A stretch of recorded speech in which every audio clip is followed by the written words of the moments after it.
All right. Well, good morning, everyone. Willard Bill Jr. Titsta Buckleshit Offshed. My name is Willard Bill Jr. I am the Tribal Government Liaison for Seattle Colleges, and it's really our honor to help host our community speaker series and honoring Pacifica Heritage Month and in doing this work. And so for our people that are here, that are students that are coming, and for all of our peeps that are online, we appreciate you spending time in community with us today, though. But it's also my honor, I get to introduce Ms. Kateri Joe, our new ACO director at North Seattle College. That's right. Because I forgot not everybody knows you yet. So yeah, awesome. So we're so excited that Kateri is here. And so we get to introduce her now publicly to the community and so forth. So shout out to David and family back there from Pack Island. So David and I have been working together for a long time now. So we're so happy that he put that love and that food in there and everything. So I know the students are going to be happy with all of that. So, but it really is an honor to have Sui-Lan Ho join us today. Her day job, part of it is she's the tribal liaison for the Professional Educator Standards Board. And before that was our lead out in the Enumclaw School District. So again, we've spent a lot of time in community and working together, and she'll do a more formal introduction there. But we just want to start out in a good way, so we're just going to share a couple verses of song with you all this morning, just kind of set the intent and reflection for this morning. See him.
Mahalo. Aloha kako, aloha kakahiaka, which means good morning. Aloha. Okoinoa Sui-Lan Ho okano, omayao hilo moko keave, okukane George Palikiko Ho okano, kuahine Lucio Fernandez Fraticelli. So mahalo nui loa to Kaiaulu, the community, and to my relatives here on Waikini Kona. So I'm Sui-Lan Ho okano, which I just shared in my language, my native Hawaiian language, and I am from Hilo, specifically the Big Island of Hilo, Hawaii, which we reference to Moko Keawe, which is where our volcano and our Tutupele is. In addition to that, I am the daughter of George Ho'okano and the daughter of Lucio Ho'okano. And I bring them into these spaces because that's how we enter into spaces with each other and the relations. And thank you, Sister Kateri and Brother Will, for also bringing in our relations right from the start and the songs. Because sound and music and songs, and I'll just start really quick because I do want to connect this piece, they transcend time. Sound transcends time, right? And that's how when we sing our songs and when we share our languages, it reconnects us to the ancestral world. And that's something that I'm I'm being mindful of practicing and sharing so that we can continue as we begin to restore a lot of our native languages in their presence that they need to hold in spaces. And I'm going to talk a lot about how language has impacted us and how the removal of language impacts us as well. And one of the reasons I do know this song that Brother Will shares and Sister Kateri is because I'm also part of their canoe family, right? I share in the ocean of the canoes, and that was my very first relationship when I came out here. So I come from a huiva'a, I come from a canoe based ohana, right? Paddling is our world. It's how we've navigated. And to be in this Vahipana, this place with story, this place that has history, this place that has song, the first thing that I seeked was the canoes, and I connected myself with them. And so over a decade ago, my brother and I have been on canoes, and then he's been on our homelands, and he's come and he's been in our canoes. And my sister Kuleana, who's right there as well, was able to come with us to our homelands and to be in those canoes as well. And so really, how are we sharing ourselves in the diaspora of where we are and who we are with? And so with that, I just want to say I really am excited to talk story more than anything, not talk at you, but talk story, because we're going to talk story, right? I'm going to open up, I'm going to talk about some things, and then we're going to talk. I'm not just going to talk at you, although he would say I could talk all day long. But that's why he's there. We're going to make jokes, by the way, all day too. So what I want to do is I want to begin to ground us in where we are, right? So we are in Muckleshoot territory, right? We are in our tribal lands. And we're gathered here in the Pacific Northwest and in these lands and waters that continue to hold their stories and their songs, right? And continue to hold memory and responsibility.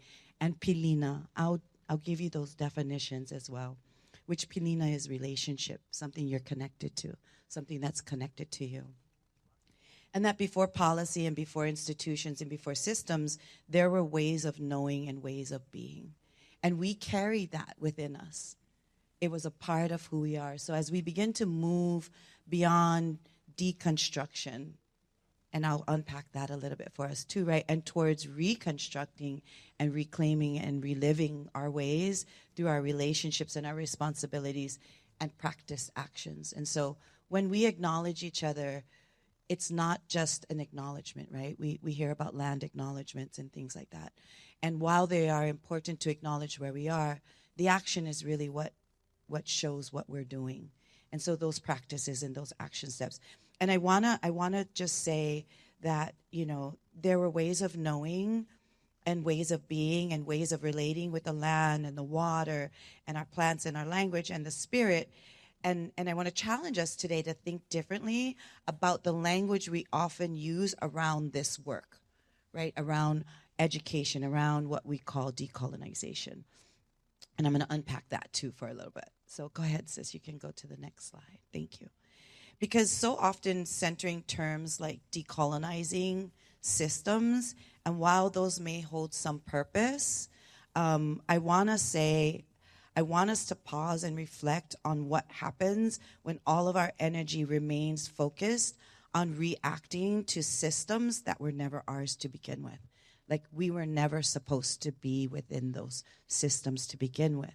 We were to be in our own lands. We were gathered here and that's Brother Will, by the way, standing up in the canoe.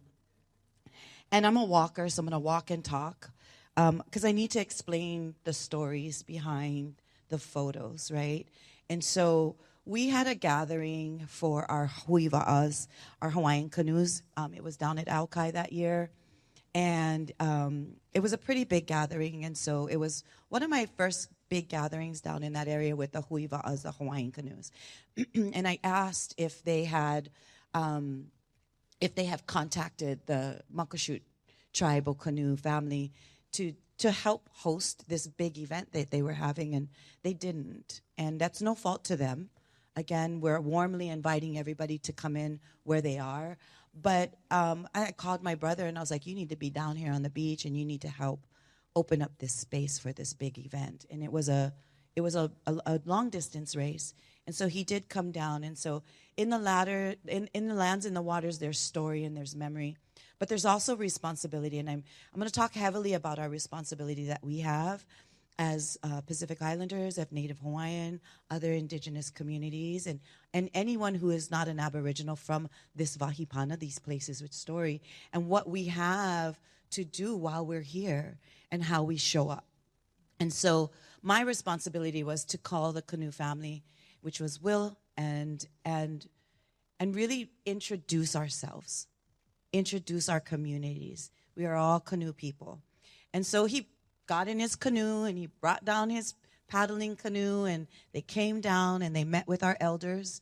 We talked story and we started to build that pilina, that relationship, right? And as they were taking off, because we were about to take off in our canoes, I'm standing on the shore and we're watching them go away. And there's that little girl standing there, and she was playing in the sand and just doing her thing, right?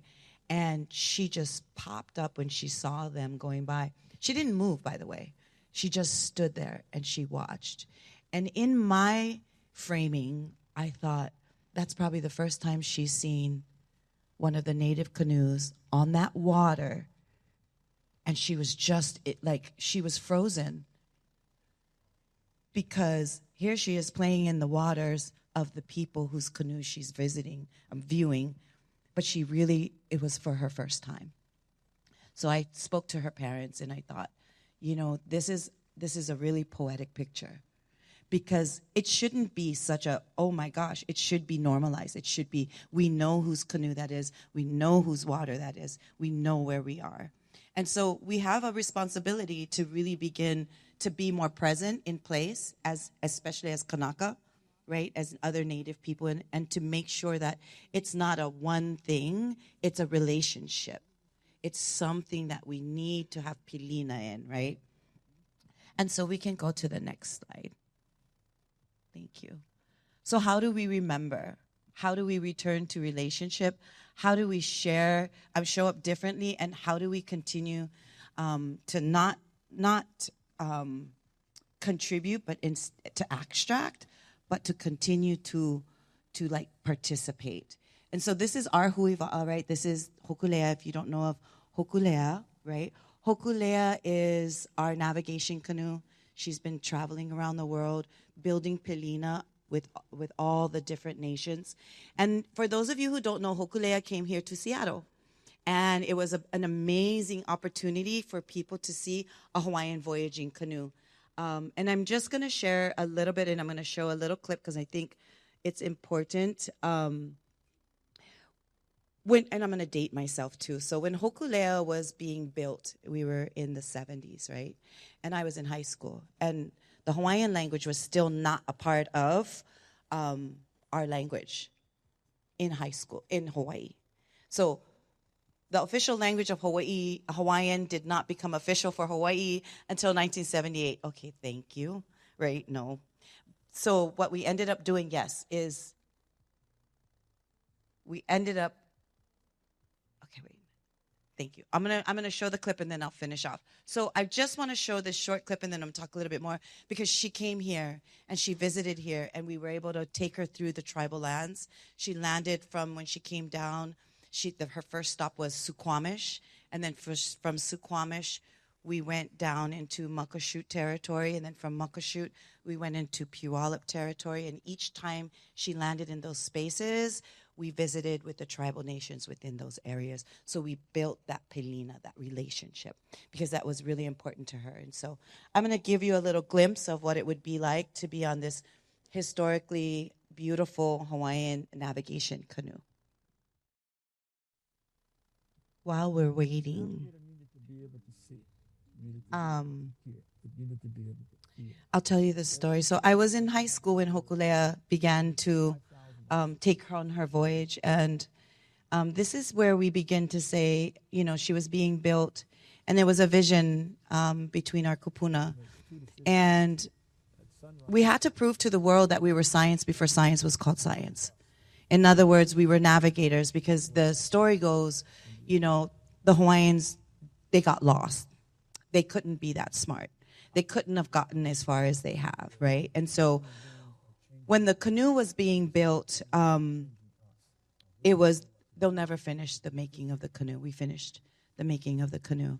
And then when the canoe was made, it was like, you'll never finish, getting it into the water. And then we got it into the water. And the goal was to sail to Tahiti. And then it was like, they'll never make it to Tahiti. Well, they made it to Tahiti. And it was this really beautiful, poetic, amazing cultural revitalization. And that really set the stage for so much more. The 70s, by the way, which is an era that I was in high school, was an amazing time. And there were a lot of revitalizations, a lot of restoration, a lot of movements and advocating for Native and Indigenous people to begin to reclaim their languages, to restore some of the things that were taken from us. And the other thing that I want to say is that was the same time that the takeover for Alcatraz was occurring as well. And so really this collective movement was starting to happen, not just for the Hawaiian people, but for our Native and Indigenous people globally. And so I don't think, can we get this? Oh, okay. If we take it to the beginning and we try.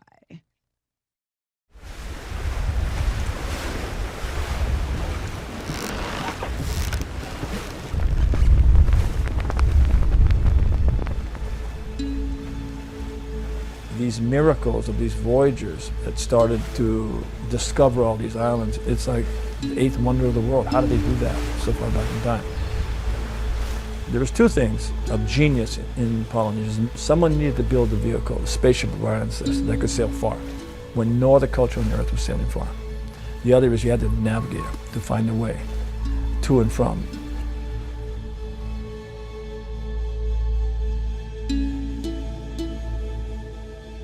The navigator needed to be able to see, it needed to be able to hear, it needed to be able to feel. Every day that navigator would maybe making 5,000 observations of a wave or a bird or a star. It would make 500 choices about trim, course, steering, and then it would make 2 decisions. At sunrise and sunset, in the color of light of dawn and dusk, it would make decisions about where are you on the earth. I think we are where we are on the planet today, where human beings are changing the earth. It is now turning around and changing us, and we don't know what to do because we disconnected. The greatest thing we need to do is become family of the earth again, family of nature. The greatest naturalist I ever met was my teacher, Maupia, who transcends the observation of nature to what he calls the magic. It is about when the human existence becomes part of the family of nature, that you are nature.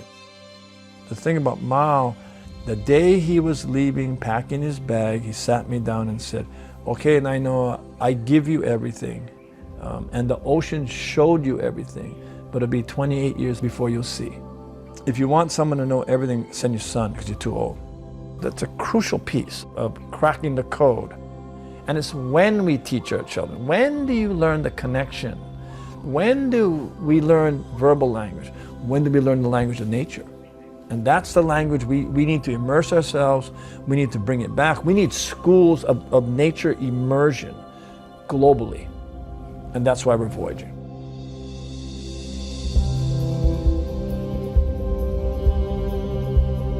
To just getting general awareness to half the population of the earth, getting understanding to a quarter population of the earth, and getting the sense of values back to 1 billion people. And then going down the road from values, you need to reinstate respect. Then you need to reinstate care. And then from there, where values are now moving to action, that's when you need to help strengthen a community and a culture that's global, not based on race, but based on values.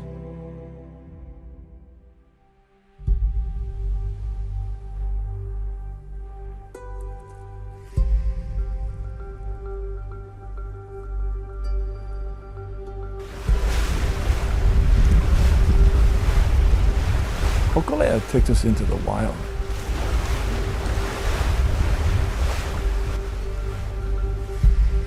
The voyage itself will take about 400 crew members from, we're hoping, about 26 countries. Diversity and equity and access matters. That this is not just a Hawaiian voyage, this is a global voyage. We'll be at sea for about 450 days, and we'll be on land for 950 days. Every day is a story of ideas and people.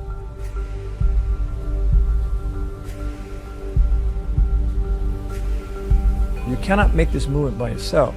You have to have communications and education platforms that can get it to the billions. And then you need to have partners that are going to essentially strengthen the stories, help us to access communities.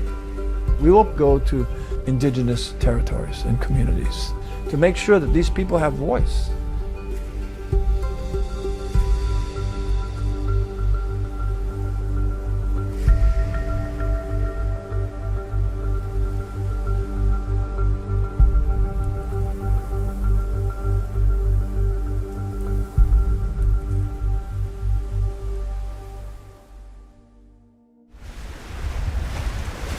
The Kulea, Hikanalia will do its part. It won't do it by itself. You need the platforms and you need the partners. And that whole voyage of connecting. Okay, I'm going to stop it there. We'll have this website available for those of you who may be interested in following her voyages. And I can't present on Hokulea without the emotions of Hokulea coming through me. She's been such a pillar, and the elders have been such a pillar for who I am today. I lean in on that because I value the work that they've laid ahead of us, and the opportunity to be even able to voyage and to sit on her and to just clean her, to malama her, it was an honor. And to lead her into this wahipana where we were able to share with our relatives on this side really was that important. And so I challenge us to look at ways outside of what we would call the historical institutions and oppressions, and look at the ways that we look through the lens of how our ancestors navigated the world, how our languages were descriptors of action-based relationships and not objective languages. And so if we can go to the next slide, sister, I'd like to talk about that a little bit. So as we look at pilina and we look at relationship and reciprocal responsibility, you heard Nainoa, and he said, it's our responsibility, our Kuleana, to continue to bring this around the world, to make those relationships, to have that pilina with others.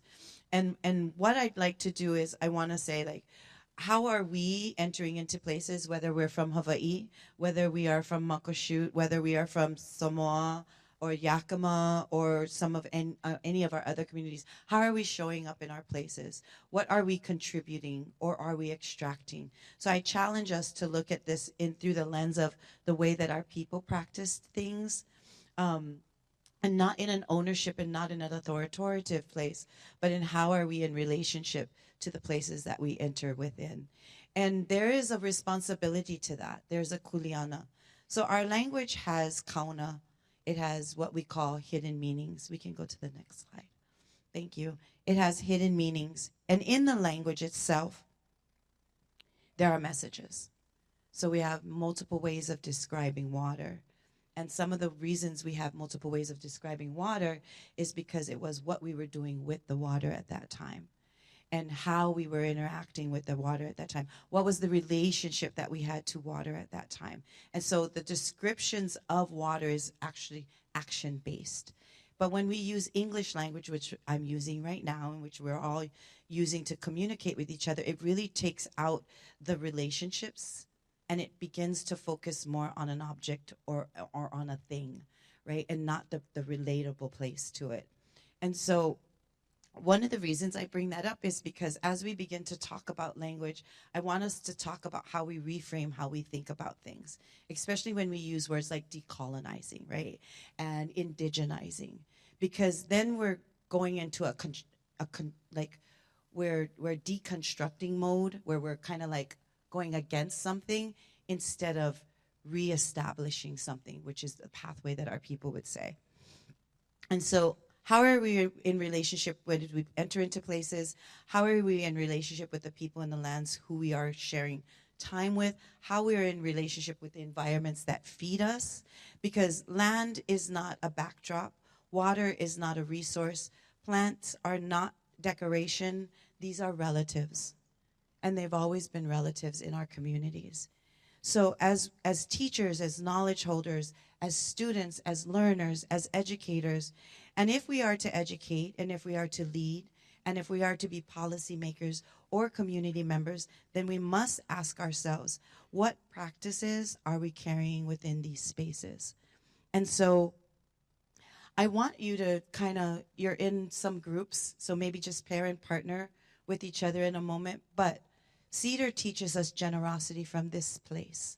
And I appreciate Cedar because I've been able to work my hands with cedar. I've been able to harvest cedar and learn about the ways that it's being harvested out here. Salmon teaches us to return to the places of where we came, our mokuauhau, our genealogy. So it's amazing that you speak to some people and they think of salmon, but they don't understand like the salmon's navigation back home. It's phenomenal what this species can do. And it's a keystone species, right, for this area. And a lot of people are like, they don't even understand what a keystone species is, right? And so a keystone species is that if this species does not exist, so doesn't so many other, because its life source is revolved around this keystone species. And so our native relatives up here understand that. They understood that water is not just water for them. This keystone species of salmon that teaches us to return back home is not just for them. It's for everyone who shares within this community. And we all have a responsibility to care for that way. Lauhala teaches us patience. And our lauhala is our weaving matting, right? It's the sister relative to cedar from home. And again, we have relatives in plants, not just in people, right? And so it teaches us patience. When we harvest it, we have to soak it, we have to wait for it before we can actually weave it into practice like this beautiful mat that you see in front of you. And then Kalo teaches us our genealogy. So for Kanaka, for Hawaiian people, Kalo teaches us our genealogy. We are the evolution of Kalo. It's a story similar to the salmon story for our native relatives up here. So how are we connecting that as well? Nettle teaches us resilience, right? And for those of you who don't know, because Will's wife is a la'au, right, a medicine plant person, and she does some amazing work when it comes to understanding the plants in this area. 1 cup of nettle is 25 cups of kale, right? And the nutrients within that are so vibrantly strong. And so nature teaches us that these learnings were here long before institutions decided to kind of like put us into these compartments of science and plants and people. But they're relators, they're relatives to us. So we really have to understand what that means. And so what I'd like to do in this moment is, I wanna go ahead to the next slide, sister, thank you. Go back, sorry, we'll go to that in a minute. I wanna ask you participants to just have a little talk story with each other and with me. And we can go around with the mic if you'd like. But what are ways that you contribute to the places that you enter? Think about that one. And what practices help you remain accountable in community? And think about that one. So the 2 questions are, and you can talk about both of them, or you can talk about one. And just gather with someone. I'd love for you to kind of get into a community, gather with multiple people. There's no right way, there's no wrong way. We're just gonna have a discussion with each other for a little while. And I'd love to have those 2 questions. What are ways you contribute to the places you enter? And the second one is, what practices help you remain accountable in community? Okay, let's get together. And I'm up here if anyone wants to come up and talk story with me too. Yeah, just turn to each other, get in a group. If you're by yourself, if you need someone with you, we're gonna do some talk story time.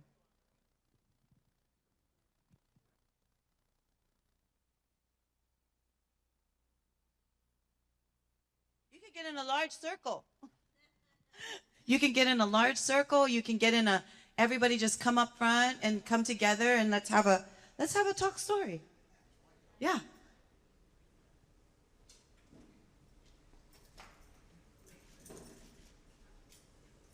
Okay, I'm coming. Huh?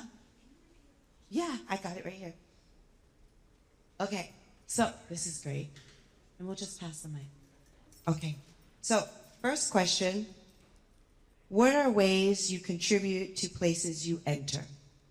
Okay, and then if they want to join us, they can come and join us too. Or they can talk story in their circle. Okay? I was not ready.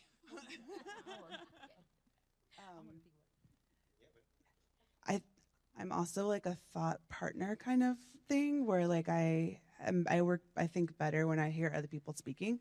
But one thing that I always think of that is really important is more than just like a land acknowledgement is knowing like the history of the people whose land you're on and what are the things that are impacting them both like historically but also like currently, like what are the things that are happening in their communities. I think that's really important to know. So I'm biracial. I'm Black and Filipino. So on my Black side, one thing that we do mostly in larger gatherings is we pour libations as like a call to invite our ancestors in. And then on my Filipino side, when we enter space, we greet our elders with manopo. So we grab their right hand and we hold it to our forehead. It's just like symbolizing respect. So I was born in Hawaii as well. I moved here in 2022, and it was very interesting for me at that time because growing up in Hawaii, being Native Hawaiian, right, I wasn't a settler in that place. Coming to a place where I am now a settler, but also recognizing how being a settler impacts the people, and I had to. It asked me to show up in different ways, and I think when I moved here, I had to realize like, okay, I think it's only respectful if I learn as much as I can about like the history. So when I started working here at North, that was actually one of my first goals, is actually learning what is the history about the land that North Seattle currently occupies right now. And through that, created what we call like the Maka'ala tour, and then where we kind of took students around and I got a chance to kind of share with them what I've learned about in terms of the history. And to that point, we are going to be doing art dedication during Spring Fest on Thursday, May 28th, to kind of commemorate and honor the Kumasaka family who was here, but then also, I mean, the history prior to that family as well. So, yeah. For me, whenever I go on a hike or like I'm outside somewhere, I usually try to like, before I leave, just say thank you to like the ocean or like the trees that I like that are there. So. Yeah, my name is Erica and I'm from Ghana, Africa. So when I find myself in a particular place, I contribute by helping others, being kind, and trying to create a welcoming environment. Yeah.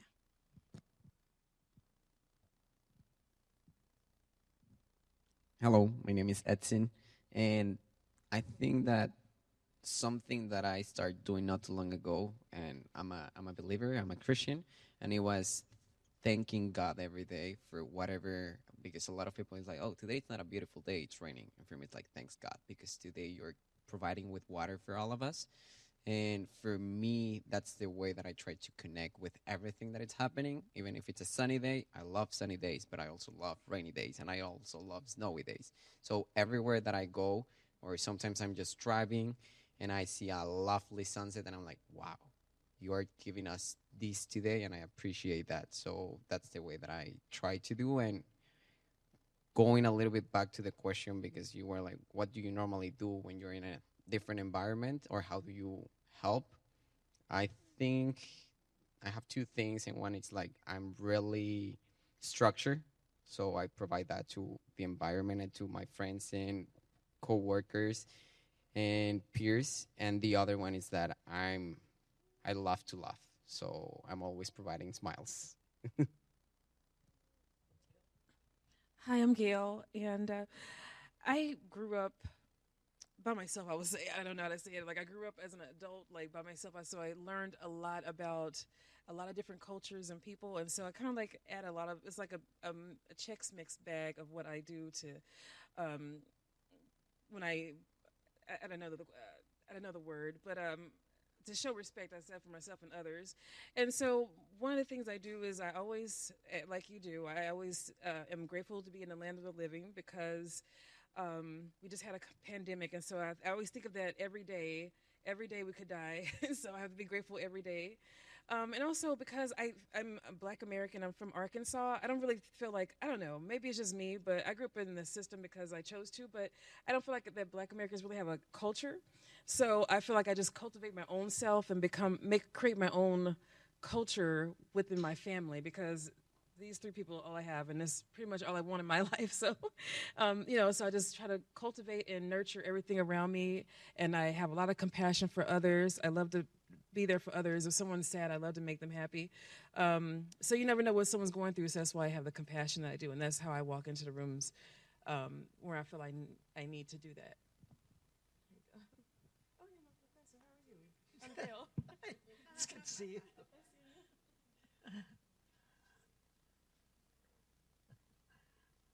My name is Honorio. So I've moved around a lot. I've lived in 4 countries, and just in the U.S. alone, I've probably lived in 10 different states. And so whenever I enter a space, I'm always like 1 foot out the door to the next, the next space, which is, although that has stopped since we moved to Washington State. So back in 2016, we were looking for a house, and I remember we saw this house, my wife and I, and instead of going inside the house and looking at the rooms, we immediately noticed the garden and the forest behind, because fortunately the house is located right next to a state park. And so we skipped the house entirely and just went straight to the forest. And it's like, okay, we want to buy this place, and we haven't even really looked around the house. It's the forest behind it that we saw as our home. And I remember thinking, it was so majestic. I remember thinking, I wouldn't mind being buried here from somebody who's moved around so much. And so we've been trying to integrate into the community, and teaching here at North Seattle College helps me integrate to the community and find a home. So that's my story. Hello, everyone. My name is Helena, and I'm from Oakland, California. And there is a lot of mixed cultures there, so my upbringing was very, very mixed. And I kind of learned to respect all cultures and ethnicities and everything. I'm actually very introverted and shy, so I don't really talk that much. But I always try to contribute by helping people and serving my community.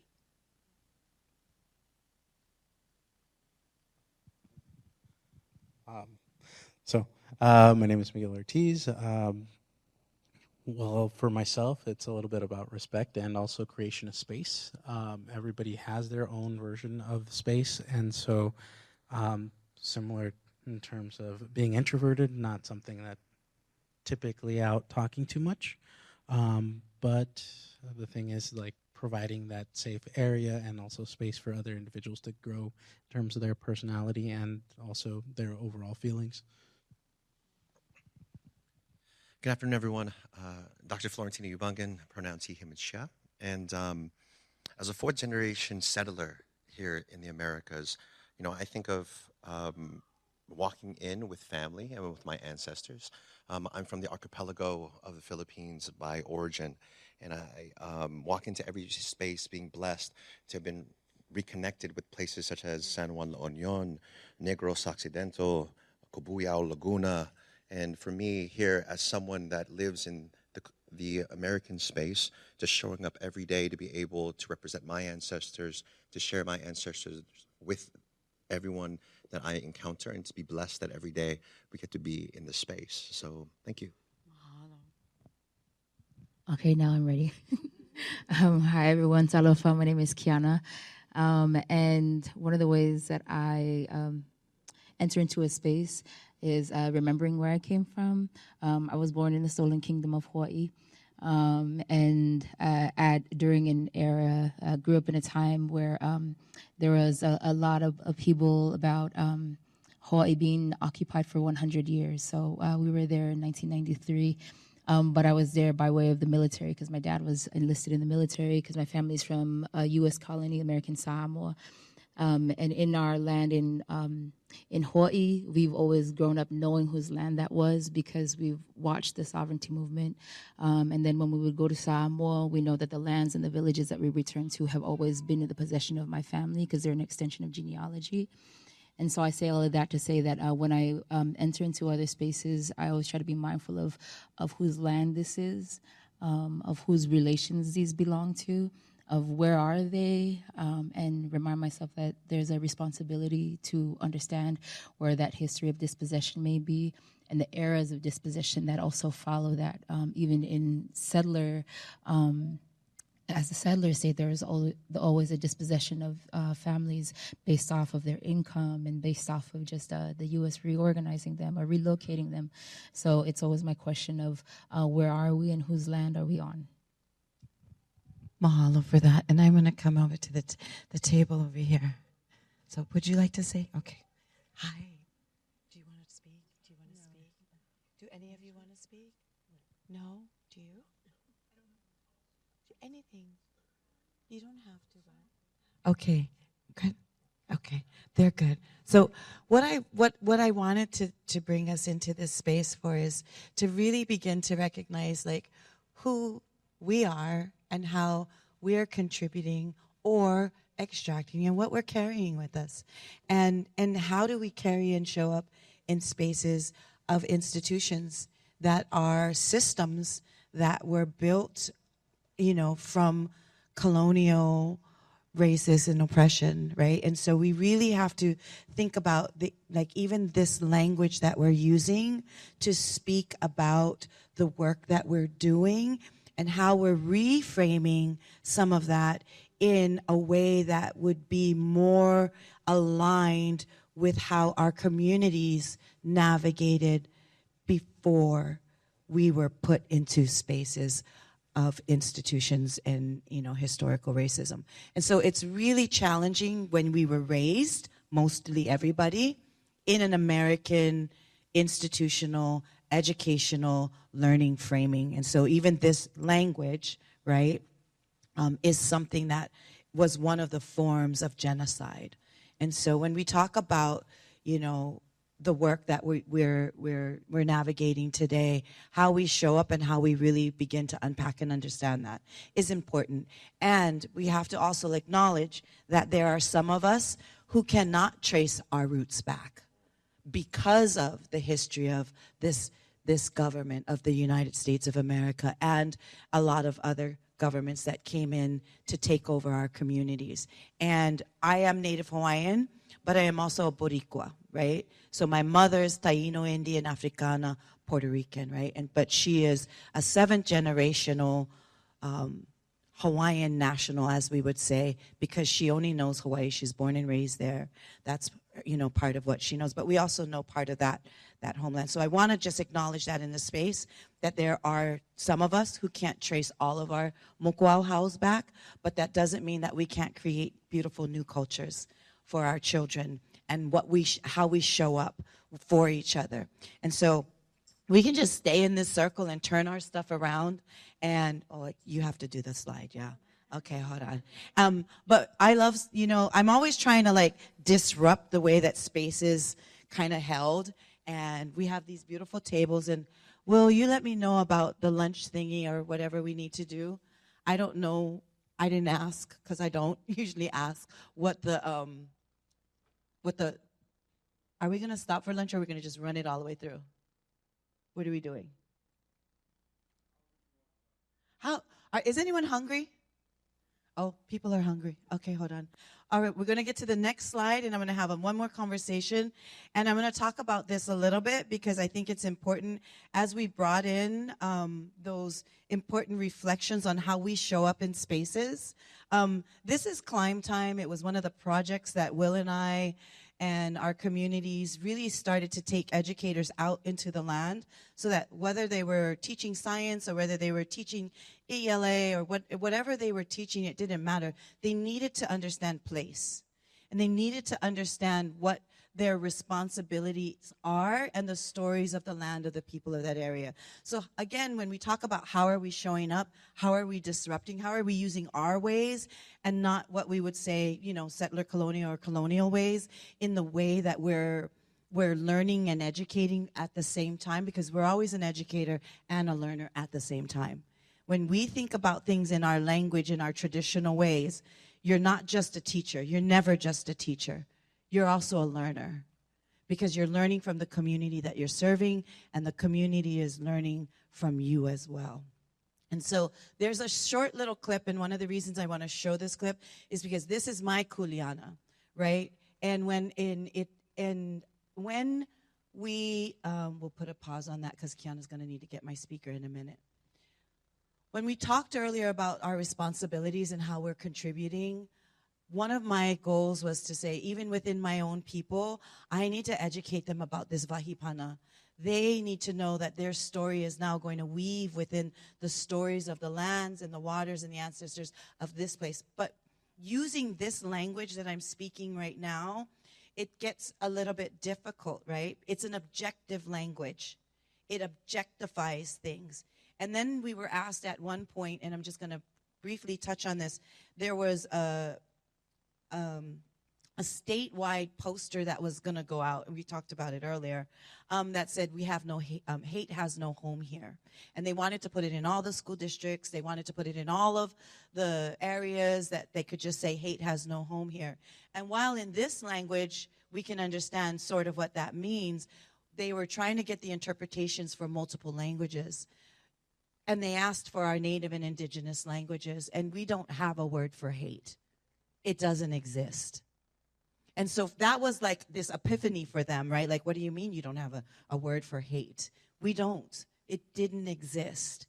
We might not like something, but we didn't have hate, that type of hate. And so we weren't able to do that. And so I think where I'm going with that is in that video, how are we being responsible in utilizing and reestablishing when we speak about things in our own languages? And if we don't know our own languages, because that is a reality for a lot of people too, how are we framing things in a relationable way and not in an objective way?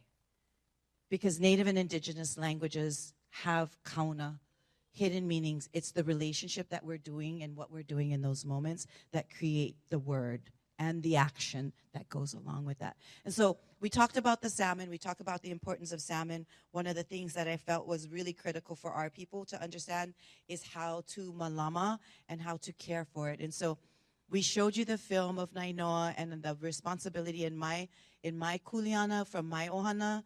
And now we're going to listen to a very short clip about the Kuleana for this vahipana, this place with story.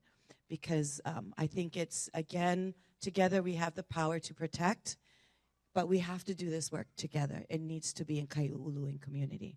Oh, you need the mic.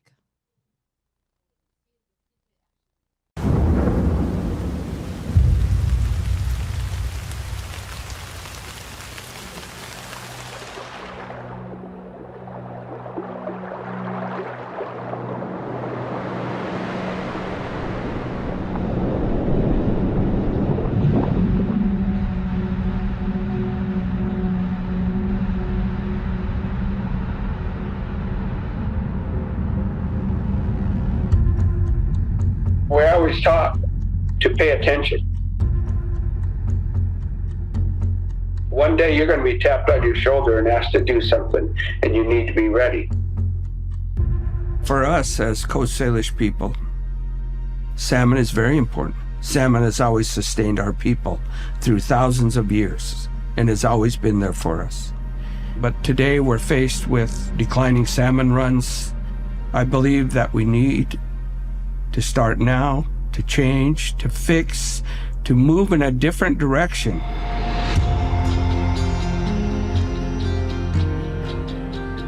Well, a keystone species is a species that's essential for an ecosystem to function correctly. So many other animals and even microbial organisms rely on salmon. If they're eliminated, the whole system stops working correctly. We've cleared rivers and streams, we've cut down forests, and we've put homes in there. And then when it rains and we have a lot of runoff, our rivers and streams now are pollutant soup. To be able to share a sense of place with my kids is so powerful and meaningful. I think right now we're in a very vulnerable and volatile space. So the actions that we can take today to set our descendants up 7 generations from now include habitat restoration, protecting sacred resources like the air and water. Time is running out. We ought to be doing more, quicker. The lack of fishing is the worst it's ever been. As a fisherman, thinking of the salmon going away really breaks our hearts.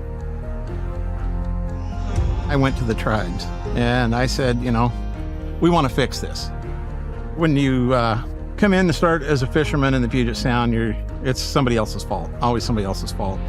Nobody talks about, you know, the habitat being destroyed and things like that. The finger pointing's got to stop because it's not getting us anywhere. It's not fixing anything. We need more good people who are willing to listen to tribes, but also willing to partner, you know, and work to protect this area, the habitat zones, the watersheds, the ecosystems that we know are hurting right now. Here at Nisqually, we used to fish 7 months out of the year, and now we're down to 12 days. For me as the chairman of the Nisqually tribe, but also the son of Billy Frank Jr., I can see that we're off balance because we don't have this connection to the river. We don't have the connection to the water, to the salmon, to the resource.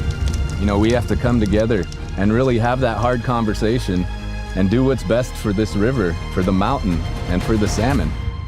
There's no more days off.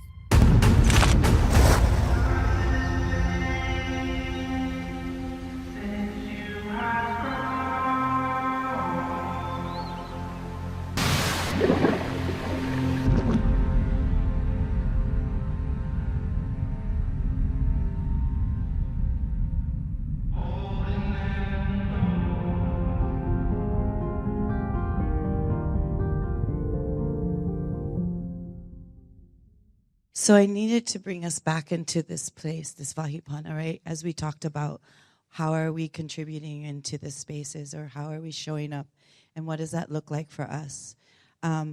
Because we have a Kuleana, all of us. We have a responsibility we live here, we need clean water, we need the salmon, we need our relationships. And so as we come from various different locations geographically around the world, what are we doing to honor the place and the spaces of where we are today? And we can go to the next slide, Kiana, thank you. Because what are the ways that you contribute? We had that question, and what practices help you remain accountable? And how do you prepare yourself before entering into spaces?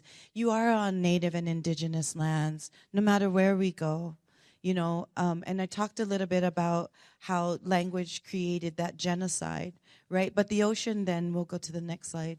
The ocean connects us, and I know we have till 1. So what I'm going to do is I'm going to just kind of push us through a little bit, and I do want dialogue, and I do want questions also afterwards. And so as the ocean connects us, again, what are we learning about our own the sovereign governance? And the importance of that, and how are we looking at words like traditional ecological knowledge and reframing that into ways of knowing and being, right? And this Aina-based learning. I come from a canoe culture, so you'll see canoes everywhere, especially when I'm presenting, right? But it is really like our water is life, our cultural sustainability and our community care is vital to us understanding how are we going to have a healthy future for our generations to come. And I have mo'opuna, I have grandchildren. I have 5 grandchildren. My oldest grandson is 20. My youngest one is 1. And I have to make sure that they have the necessities to sustain their life. And we are not going to be able to do that if we don't understand our responsibility within these spaces. And so the next slide that I have is like, the question is like, what have we normalized as education that actually disconnects us? Right? And education has become separated from relationships, separated from environments, separated from community, separated from responsibility. And it continues to say, like, what have we normalized in our own educational practices that we're just becoming assimilated into part of that system, and separated from each other. And don't just rush past like this thought process of how we're even using a language that is making us think and frame things in a colonial way. And again, I'm going to keep going back to, I know I'm using this language right now, but this is the common language that we were all mandated to learn in order to graduate from high school in the United States of America. We can go to the next one, Kiana, thank you. So language and layered meanings. This is where I really love to talk story, because stories carry instruction, navigation, ecology, genealogy, governance, memory. It's not just a narrative. It's not just a story. It's the lived experience of those who have come before us, our lived experiences that we are in right now, and the lived experience of those who come after us. And I wanna say, for our Native Hawaiian, for our Kanaka, our language, again, it has kauna, right? Layered meanings. Not everything is meant to be direct. It's meant to be actionable. It's not transactional, right? Or surface leveled. And we had a conversation earlier about the various layers of water, right? We have probably over 100 different ways to describe water. And it's because what we were doing with the water in that moment in time was the language that aligned itself with that action that we were in with the water, with the pilina that we were in with the water. And so for us, vai is fresh water, kai is salt water. And it takes things into, like, our stories are not just simply stories, they're instructions. So the language were instructions on what we were to be doing. So the reason I'm framing it into this is because we went into the salmon and you heard the stories of the salmon and you heard of the depletion of the salmon. And when we begin to disconnect ourselves from those pilinas, those responsibilities to all the species on the planet, then we begin to frame our lifestyle in that extractive, in that consumer, and in that colonial framing.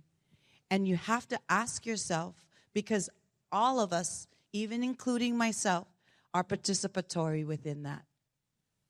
And I'm speaking about it so that we can become more aware of how we are participatory within that. Because we are living in a capitalist system. We are living in the United States of America. I am, when I'm at home, in the illegally occupied territory of Hawaii, which, by the way, for those of you who don't know, is the longest illegally occupied territory in the world. The longest. And that's my history, right? And so as we begin to talk about our stories, not simply being stories, that these are instructions, right? There's navigation about ecology, genealogy, governance, ethics, right? Our memories. When we lose relationship with our languages, and again, I'm going to honor those languages that we have been disconnected from, because there were multiple forms of genocide. One of them was just to try to kill us, plain and simple. Another one was the removal of our land and our relationships and our connections to those lands. The other one was our cultural practices, which was connected to the land. And then our languages. And our languages are centered and culture to who we are. When that is removed, a part of us are removed, right? And then we also had our food systems. So again, going back to the nettle, going back to the mamaki, going back to the weaving, going back to some of those food systems that nourished our bodies in the most healthiest ways, we knew what our medicine was and where it was. And so as we begin to lose some of those relationships and those deeper teachings, this is why revitalization matters, and not performance, not symbiotic inclusion, but because our languages changes the way that we think and the way that we relate and the way that we understand our own responsibilities. So I want us to begin to think, if we reframe things, like what does environmental, I'm going to bring that up, what does environmental stewardship mean? I'm reframing then, what does stewardship mean to you? So the question has to be like, what is stewardship? Because that's a colonial language, right? So what is stewardship? And if we frame that stewardship into my language, it's a kuleana, it's a responsibility, it's a pilina, it's a relationship. It's not a thing. It's not something. It's an action relationship that we're in. Okay. And then we'll go to the next slide. So how are we listening beneath the surface? Most of us, and including myself, sometimes we're just walking on the surface. We're existing within the surface. How are we learning from these stories rather than extracting from them? Right? What does it mean to carry these teachings with responsibility? And I don't have all the answers. I don't think anyone does. But what we do have is we have time with each other. We have an opportunity to learn from and with each other. We have an opportunity to help and learn with the people and places we are. If you come to Hawaii, how are you coming to Hawaii? Are you coming in as an extractive tourist? Are you eating at all the fancy restaurants if you've gone on vacation? Are you seeing it as an exotic destination for enjoyment and entertainment?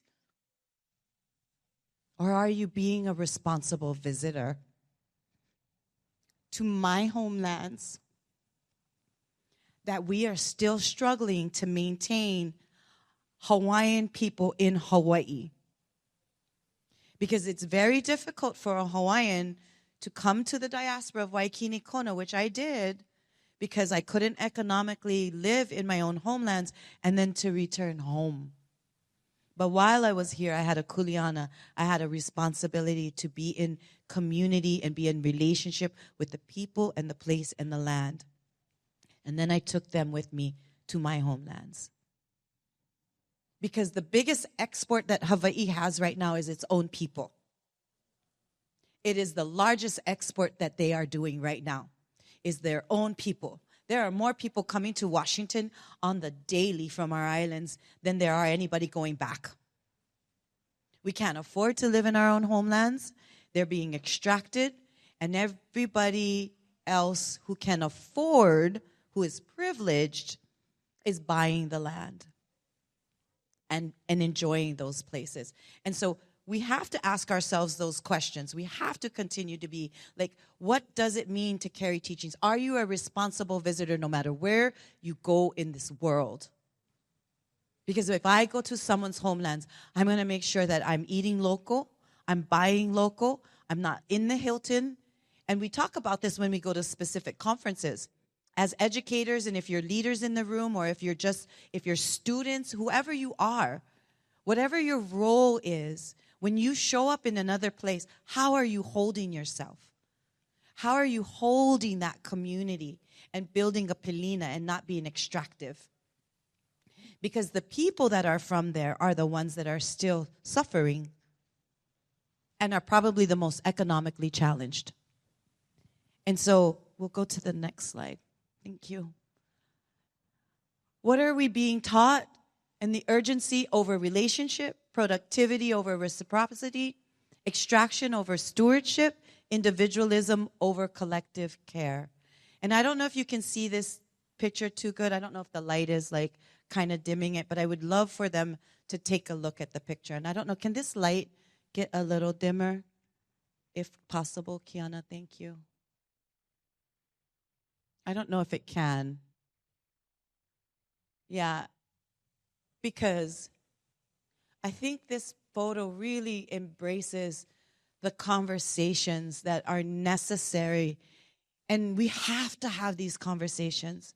We can't continue to just kind of surface over what's our reality.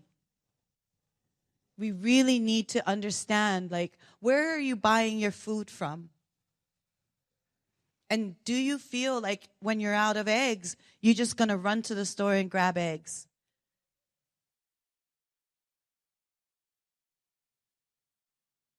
I don't know if she can, hopefully can. I'm not sure if you can or not. Oh, behind me? Oh, behind you. Okay.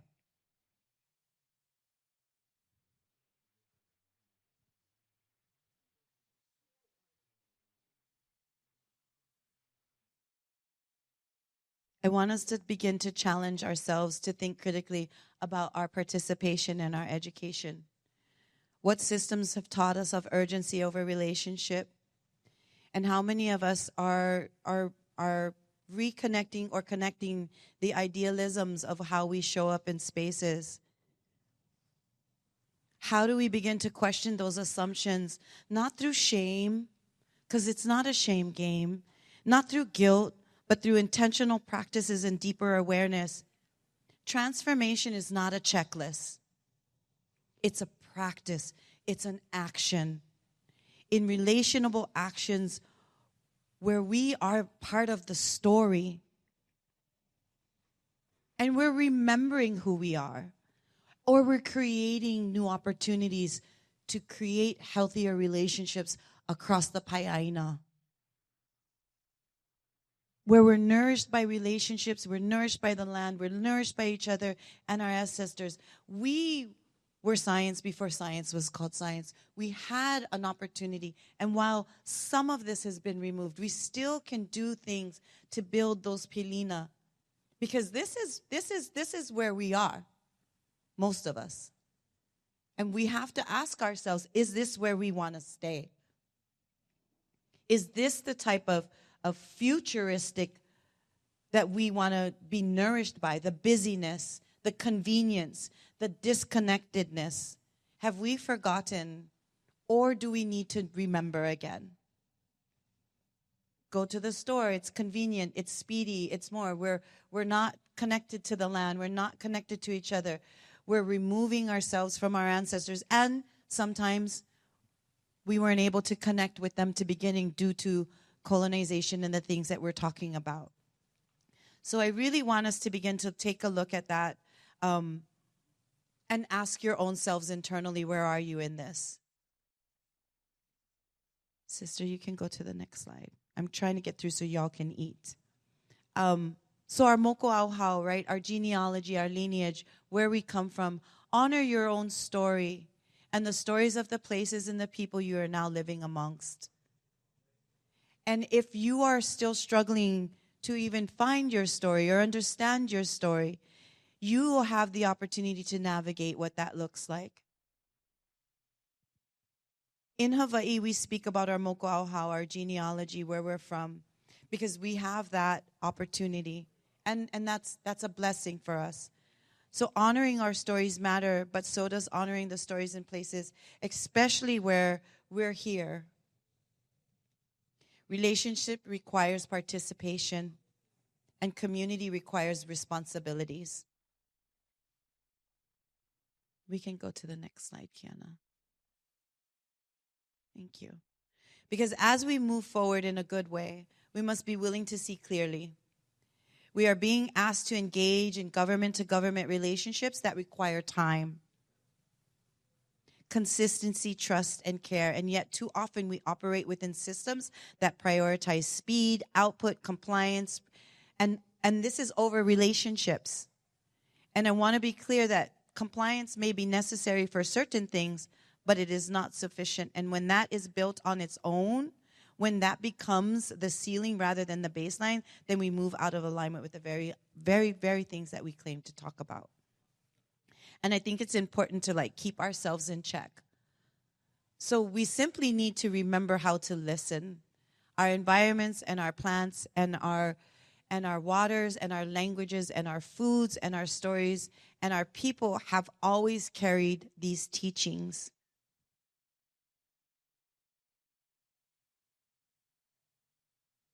Honoring your story and our stories matter.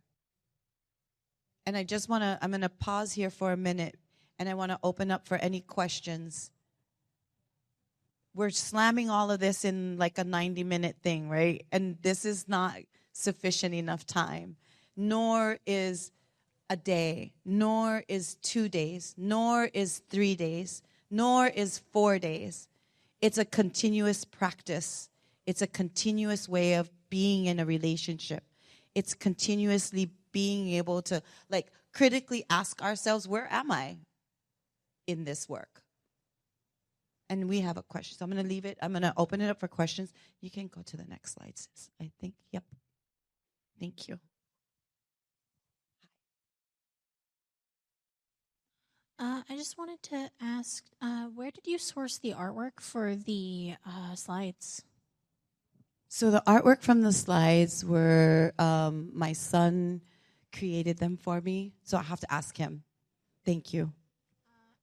Because I did see some artificial intelligence artifacts on a lot of the images, and for a conversation like this, I also want to add to the fact that AI also contributes to the hostilities that Pacific Islanders are facing with how much water it uses, that kind of stuff as well.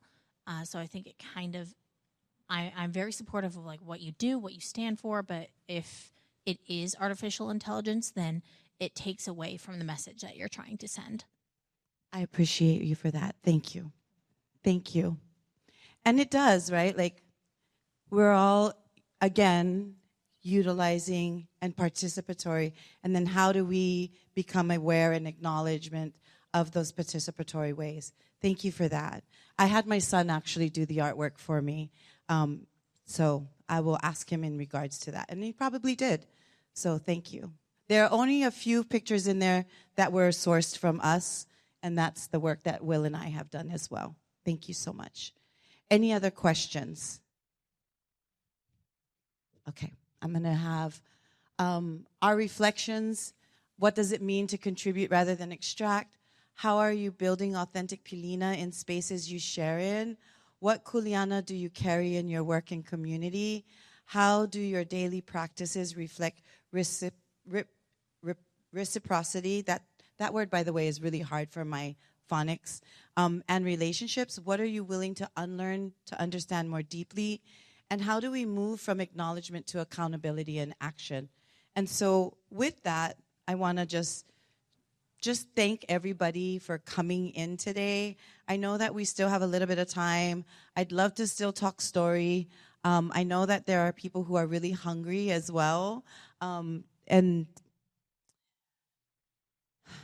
I think as we move through this, understanding how we're reframing some of the conversations we're having, listening to feedback from others on what impacts that you might not be aware of that you're creating, that creates a more deeper understanding on how we navigate our world together. And transformation, again, is not a checklist. It's a continuous practice, a continuous action. And the way that we navigate together is going to help build a better world for all of us. As somebody who needs to be more responsible while I'm here, and then I do fly back and forth to go home, I think I constantly ask myself, how can I be better? How can I do better? What more relationships do I need to ask myself to continue building? And so with that, I will leave it to Brother Will. If there are any questions or anybody else, I'm going to be around for a while. We're going to enjoy some food together. Mahalo to Pac Island Grill, so local sourcing foods as well. And I appreciate all of you very much for that. Thank you.